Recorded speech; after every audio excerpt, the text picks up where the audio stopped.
గణేష్ గారు నమస్తే సార్. నమస్తే అండి.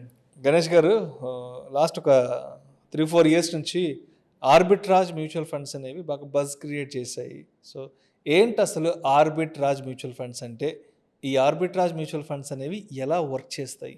So first of all arbitrage అంటే ఏంటంటే అండి, ఫండ్స్ పక్కన పెడితే అసలు ఆర్బిట్రాజ్ అంటే ఏంటంటే ఇది 2 రకాలుగా ఉంటుందండి. అంటే ఆర్బిట్రాజ్ ఫండ్స్ అనేది ఈక్విటీలోనే మనం చేస్తామండి. అంటే ఒక స్టాక్ యొక్క ప్రైజ్ 2 ఎక్స్చేంజెస్లో ఉన్నటువంటి డిఫరెన్స్ ఏదైతే ఉందో, అంటే ఒకటే స్టాకు మనం ఎన్ఎస్సిలో లిస్ట్ అయింది, బిఎస్సిలో లిస్ట్ అయింది. సో ఎన్ఎస్సిలో ట్రేడ్ అయ్యే ప్రైజ్కి, బిఎస్సిలో ట్రేడ్ అయ్యే ప్రైజ్కి ఉన్నటువంటి డిఫరెన్స్, అంటే సపోజ్ ఒక స్టాక్ మనకి 100 రూపీస్ 100.20 20 పైసలు మనకి బిఎస్సిలో ట్రేడ్ అవుతుంటే 100.70 పైసలు ఎన్ఎస్సిలో ట్రేడ్ అవుతుంటే ఒక 50 పైసా డిఫరెన్స్ ఉంది కదండి. సో ఈ 50 పైసా డిఫరెన్స్ని మనం క్యాప్చర్ చేసుకోవడమే ఆర్బిట్రాజ్ అండి. అంటే ఒక ఎక్స్చేంజ్లో కొని రెండో ఎక్స్చేంజ్లో అమ్మటం. This is one type of arbitrage. Second ఏంటి అంటే ఈక్విటీ వర్సెస్ ఫ్యూచర్స్. అంటే ఏదైతే మనకి ఈక్విటీలో ఉన్న ప్రైస్ ఉందో అది ఫ్యూచర్స్లో కొంచెం డిఫరెన్స్ ఉంటుందండి ప్రైస్. అంటే సపోజ్ ఇక్కడ మనకు 100 రూపాయలు ట్రేడ్ అవుతుంది, ఫ్యూచర్లో 101 ట్రేడ్ అవ్వచ్చు. There is a 1 rupee difference in equity versus futures అండి. సో ఇక్కడ కొని అక్కడ అమ్మటం. సో ఇలా అనమాట. లేదా అక్కడ అమ్మి ఇక్కడ కొంటాం. సో ఈ డిఫరెన్స్ని క్యాప్చర్ చేసుకుని ఆర్బిట్రాజ్ అండి. సో అది మనమైనా చేయొచ్చు, ప్రొఫెషనల్గా ఫండ్స్ చేస్తాయి. ఇవి ఈక్విటీలో చేసినప్పటికీ కూడా దీని ఫండ్ కేటగిరీ హైబ్రిడ్ ఫండ్ కేటగిరీలో ఇచ్చిందండి సెబీ. సో ఈ ఫండ్స్ అనేది అంటే ట్రెడిషనల్గా చూసుకుంటే మనకి ఒక 6.5 to 7% రిటర్న్స్ వచ్చినాయండి. సో ఇప్పుడు ఈక్విటీ డెట్ మ్యూచువల్ ఫండ్స్ ఉన్నాయి కదా, so what makes the difference with arbitrage అసలు? అంటే ఆర్బిట్రాజ్ ఫండ్స్ అనేది ఏంటంటేనండి, మనకి ట్యాక్స్ పాయింట్ ఆఫ్ వ్యూలో ఇది కొంచెం ప్రిఫర్ చేస్తారండి. Tax point so tax point జనరల్గా ఇప్పుడు లిక్విడ్ ఫండ్స్ కానీ డెట్ ఫండ్స్లో కానీ ఎందుకు పబ్లిక్ వస్తారండి, ఎందుకు ఎవరు ఇన్వెస్ట్ చేస్తారు? ఎవరైతే హెచ్ఎన్ఐస్ ఉన్నారో, high net worth individuals, short term money park చేసుకోవడానికి, అంటే ఒక 3 months 6 months పార్క్ చేసుకోవడానికి వీటిలోకి వస్తారండి. ఇంకోటి లేదు, నేను పార్క్ చేశాను, సపోజ్ నేను ఒక 1 crore 10 crores పార్క్ చేశాను, నాకు పీరియాడికల్గా కావాలి. ఇప్పుడు ఎఫ్డీ నేను చేస్తే టెన్యూర్ ఫిక్స్డ్, అక్కడ టైం లైన్ ఫిక్స్డ్. దాన్ని మంచి విత్డ్రా చేస్తే కంప్లీట్గా విత్డ్రా చేయాలి. ఇక్కడ అనుకోండి పార్షియల్ విత్డ్రాల్ చేసుకుంటూ వెళ్తారు, వాళ్ళకు ఉన్నటువంటి అవసరాన్ని బట్టో లేకపోతే ఇంకో దాన్ని బట్టో చేసుకుంటూ వెళ్తారు. ఆ కేటగిరీ ఆఫ్ పీపుల్ వస్తారండి దీనిలోకి. అయితే ఇందులో ఉన్నటువంటి ట్యాక్స్ ఎగ్జంప్షన్ ఏదైతే ఉందో అది కొంచెం అట్రాక్టివ్ అండి. అంటే అదర్ దాన్ మన లిక్విడ్ ఫండ్స్లా కాకుండా అవన్నీ కూడా ఇన్కమ్ స్లాబ్స్లోకి వస్తాయండి. ఇది ఒక్కటే మనకి ఈక్విటీ స్లాబ్లోకి వస్తుంది. ఎల్టీసీజీ కానీ లేకపోతే షార్ట్ టర్మ్ క్యాపిటల్ గెయిన్ కానీ ఈక్విటీ కన్సిడరేషన్లోకి తీసుకుంటారు కాబట్టి ఆ జస్ట్ ఎక్స్ట్రా ఒక 0.5% 0.6% మనకి ఎక్స్ట్రా యాడ్ అవుతుంది. అండ్ అదేవిధంగా రిస్క్ ఎపిటైట్ విషయానికి వస్తే ఆర్బిట్రాజ్ ఫండ్స్లో రిస్క్ ఎపిటైట్ అనేది ఎలా ఉంటుంది? అంటే రిస్క్ చూసుకుంటే రిటర్న్ పరంగా మనకి రిస్క్ అండి. అదర్వైజ్ ఫండ్ పరంగా మనకేం రిస్క్ ఉండదండి. మనం 3 months కానివ్వండి, 6 months కానివ్వండి, 1 year కానీ చూస్తే మోస్ట్లీ ప్లస్లోనే ఉంటాయండి. ఎందుకంటే కీప్ ఆన్ ట్రేడింగ్ చేస్తుంటాయి ఫండ్ మేనేజర్స్. మీరు పోర్ట్ఫోలియోకి వెళ్ళి చూసారనుకోండి, హెచ్డిఎఫ్సి బ్యాంక్ ఎలకేషన్ 8.41% ఈక్విటీలో ఉంటే 8.49% ఫ్యూచర్స్లో షార్ట్ ఉంటుంది. మీకు అక్కడ ఇస్తాడు, బయింగ్ ఏమో ప్లస్లో ఇస్తాడు, సెల్లింగ్ ఆ జస్ట్ ఆ 0.08% 7% ఏదైతే ఉందో అది ఆ ప్రాఫిట్ వీళ్ళు క్యాప్చర్ చేస్తారండి. సో అంటే ఇప్పుడు మన భాషలో చెప్పుకోవాలంటే, సపోజ్ నేను ఒక 100 రూపీస్ ఉన్న షేర్ తీసుకున్నానండి.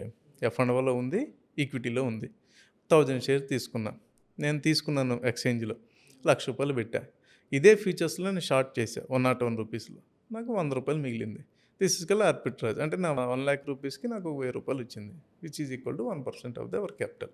సో ఇదే fund manager keep on continuation చేస్తారండి. సో మనకి అలా చూసుకుంటే కంటిన్యూస్గా ఎప్పుడో ప్లస్లోనే ఉంటాయి మోస్ట్లీ. కాకపోతే ఈ ఆర్బిట్రాజ్ ఫండ్స్ ఇప్పుడంటే మార్కెట్ వాలటైల్ ఉన్నప్పుడు మాత్రమే ఇవి ఎక్కువ రిటర్న్స్ ఇస్తాయండి. అంతే కదండి, మార్కెట్ వాలటైల్ లేకపోతే. యాక్చువల్గా నేను అసలు ఆ పాయింట్కి వద్దామనుకున్నాను. అంటే మార్కెట్లో వాలటాలిటీ ఉన్నప్పుడు వీటి పెర్ఫార్మెన్స్ ఎలా ఉంటుంది, అండ్ అదేవిధంగా ఇన్వెస్టర్ అనేవారు ఎటువంటి రిటర్న్స్ ఎక్స్పెక్ట్ చేయొచ్చు అనే పాయింట్ అడగదాం అనుకుంటే ఈ లోపల మీరే. అవును, ఇప్పుడు లిక్విడ్ ఫండ్స్ ఉన్నాయండి, 6.7 6.8% ఉంటాయి. ఇది వాలటైలిటీ ఉన్నప్పుడు ఇంకొక 0.7% 0.8% ఎక్స్ట్రా ఉంటాయండి. వాలటైలిటీ లేనప్పుడు వీటిలో పెద్ద అంటే మళ్ళీ కన్జర్వేటివ్ అండి, 5.8 6% మించి రావండి. So okay. వోల్టాలిటీ సో అనేది మరి ఇప్పుడు ఇంపార్టెంట్. ఆర్బిట్రాజ్ ఫండ్స్‌లో ఇన్వెస్ట్ చేయాలి అనుకుంటే అంటే ఎటువంటి మైండ్ సెట్ ఉన్న ఇన్వెస్టర్స్ దీనికి సరిపోతారంటారు? ఎటువంటి వాళ్ళు దూరంగా ఉంటే మంచిదసలు? ఫస్ట్ ఆఫ్ ఆల్ ఇవి రెగ్యులర్ ఎస్ఐపిస్ చేసుకుని లాంగ్ టర్మ్ కార్పస్ చేసేవాళ్ళకి సూట్ కాదండి. సూట్ కాదు. కాదసల. ఓకే. అంటే మనం ఒక మంత్‌లో ఒక 5,000 నుండి 50,000 ఎస్ఐపి పెట్టుకుంటున్నాం. రిటర్న్స్ పరంగా మనకి 7% కదండీ. అది మనకు సూట్ కాదు. ఎవరైతే హై నెట్ వర్త్ ఇండివిడ్యువల్స్ గానీ, లేదా కొంత అమౌంట్ నేను పార్క్ చేసుకుంటున్నా. అంటే ఇప్పుడు మనకి ఇమ్మీడియేట్‌గా మనీ కావాలి విత్‌డ్రా చేసుకుంటే. జనరల్‌గా లిక్విడ్ ఫండ్స్ అయితే T+1లో మనకొచ్చేస్తాయి. ఆర్బిట్రాజ్ ఫండ్స్ అయితే T+2 సెకండ్ డే క్రియేట్ అవుతాయి. 91 డేసు లేతే ఒక 6 మంత్స్ కింద పార్క్ చేసుకోవాలి. వాళ్ళకి మాత్రమే సూటబుల్ అండి. లాంగ్ టర్మ్ క్యాపిటల్ కార్పస్ అనేది ఇందులో రాదండి. అంటే ఇప్పుడు ప్రతి నెల మేము ఒక రూ. 1000 ఇన్వెస్ట్ చేసుకుంటాం. ఒక 5,000, 10,000 ఎస్ఐపి మోడ్‌లో లాంగ్ టర్మ్ ఇన్వెస్ట్ చేసుకుంటాం అనుకున్న అసలు వాళ్ళకి ఈ ప్రొడక్టే these are not suit the కాదండి. సూటబుల్ కాదండి. ప్రొడక్ట్స్. కాదండి. ఎవరైతే హెచ్ఎన్ఐ ఇన్వెస్టర్స్ అయితే ఉన్నారు. ఉంటారో హై నెట్ వర్త్ వాళ్ళు అంటే కొంత పెద్ద టికెట్ సైజు అవును. ఒక 50,00,000 1 కోటి రూపాయలు, 2 కోట్లు ఆ టికెట్ సైజ్ వాళ్ళు కంఫర్ట్ ఉంటుంది. వాళ్ళకు ఉపయోగం. ఎందుకంటే వాళ్ళు మళ్ళీ దాని అమౌంట్ రొటేషన్ చేసుకుంటారు ఒకటి. 2 ఆల్రెడీ వాళ్ళు 30% బ్రాకెట్‌లో ఉండుంటారు. వాళ్ళకి కొంత టాక్స్ సేవింగ్ పాయింట్‌లో ఇది ఉపయోగం అండి. అంతే తప్ప రెగ్యులర్‌గా ప్లాన్ చేసుకునే వాళ్ళకి సూటబుల్ కాదండి. ఓకే. సో, కొంచెం అంటే టాక్సేషన్ విషయానికొస్తే ఆర్బిట్రాజ్ ఫండ్స్‌లో ఎట్లా ఉంటుంది మన ఇండియా విషయానికొస్తే? అంటే ఇప్పుడు ఆర్బిట్రాజ్‌లో మన రీసెంట్‌గా కూడా గైడ్‌లైన్స్ ఇచ్చిందండి. 12.5% షార్ట్ టర్మ్ అని 20% లాంగ్ టర్మ్ క్యాపిటల్ గెయిన్ అని చెప్పి. ఏదైతే ఈక్విటీ స్లాబ్స్ ఉన్నాయో ఈక్విటీ స్లాబ్స్‌కి దగ్గరగా ఉంటాయండి ఇవి. హ్మ్. సో, కొంచెం ఆ 30% బ్రాకెట్‌లో ఉన్నోళ్ళకి కొంచెం తగ్గుద్దండి టాక్స్ అనేది తగ్గుద్ది.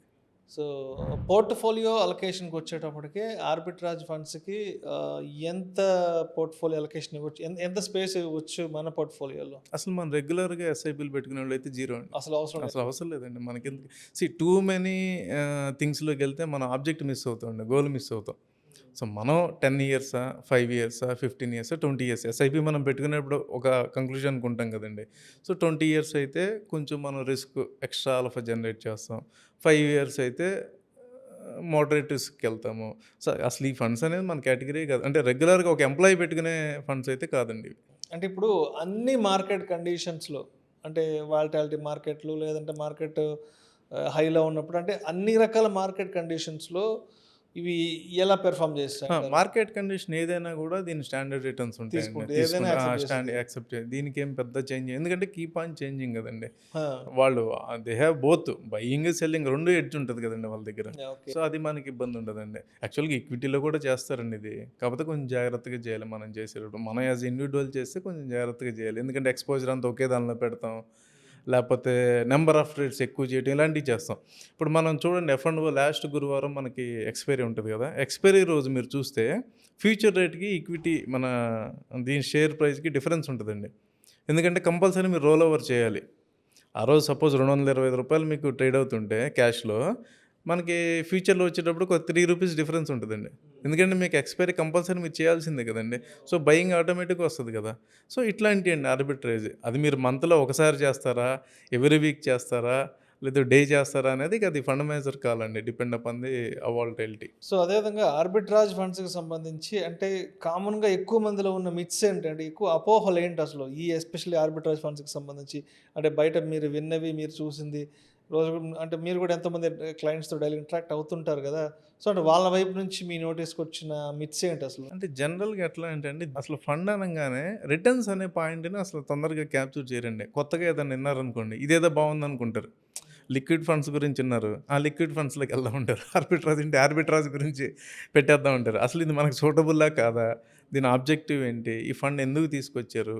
ఎలాంటి పీపుల్‌కి ఉపయోగం అనేది తొందరగా అదెక్కువ గైడెన్స్ ఉండదండి వాళ్ళకి. సో, ఏదో ఒకటి పెట్టేస్తుంటారు. అది. అట్లా కాకుండా కొంచెం ఇది అసలు సూటబుల్లా కాదా? ఎస్ఐపికి పనికిరాదు ఇది. సో, మనకు అవసరం లేదు. అట్లా. ఫస్ట్ టైమ్ ఇన్వెస్ట్‌మెంట్స్ తీసుకునే ఇన్వెస్టార్‌కి ఆర్బిట్రాజ్ కరెక్ట్ అంటారా? కాదంటారా? ఫస్ట్ టైమ్ మేము ఫస్ట్ టైమ్ మార్కెట్‌లోకి రావాలనుకుంటున్నాం. నేను ఫస్ట్ టైమ్ ఒక ఇన్వెస్ట్‌మెంట్ చేయాలనుకుంటున్నాను. అటువంటి ఇన్వెస్టర్స్‌కి మీరేం చెప్తారు? ఆర్బిట్రాజ్‌లోకి రావాలి అనుకుంటే అవసరం దోస్ హూ ఆర్ లేదండి. ఇంట్రెస్ట్ అంటే ఫస్ట్ టైమ్ వచ్చే వాళ్ళకి. అవసరం లేదండి. ఎందుకంటే ఫస్ట్ టైము వచ్చేవాళ్ళు ఎందుకొస్తారండి? ట్రెడిషనల్ ఉన్నటువంటి మనకొచ్చే ప్రొడక్ట్స్ ఏదైతే ఉన్నాయో వాటిని ఓవర్‌కమ్ చేయడానికే మనం ఫండ్స్‌లోకొస్తాం. ఆటిని ఓవర్‌కమ్ చేయకుండా మళ్ళీ అగైన్ ఈ 7% వస్తే మనకేమి ఉపయోగం లేదు గదండీ. ఇప్పుడు మన నిఫ్టీ రిటర్న్ చూసుకుంటే 30 ఇయర్స్ మీరు నిఫ్టీ రిటర్న్ తీయండి 13% ఉంటది. అంటే మనకు ఒక 5% ఇన్ఫ్లేషన్ అనేది ఎక్కువ ఉంది. లేదా మనం మిడ్ క్యాప్ తీసాం 16%, 16.5% ఉన్నాయండి. స్మాల్ క్యాప్ అయితే 17, 18% కూడా ఉన్నాయి. సో, మనం వచ్చేదే రిటర్న్స్ కోసం కదండీ! సో, వాళ్ళకైతే ఇది సజెస్టబుల్ కాదండి. Thank you sir. Thank you so much Ganesh గారు. ఆర్బిట్రాజ్ ఫండ్స్‌కి సంబంధించి అంటే ఇప్పటివరకు నాకున్న అంటే నా మైండ్‌లో ఉన్న కొన్ని డౌట్స్‌ని అదేవిధంగా రెగ్యులర్‌గా ఆడియన్స్ వైపు నుంచి కూడా ఎటువంటి అపోహలు ఉంటాయి దీనికి సంబంధించిన చాలా క్లియర్‌గా మన ఆడియన్స్‌కి అందించారు. Thank you sir. Thank you అండి. థ్యాంక్ యూ విష్ణు గారు.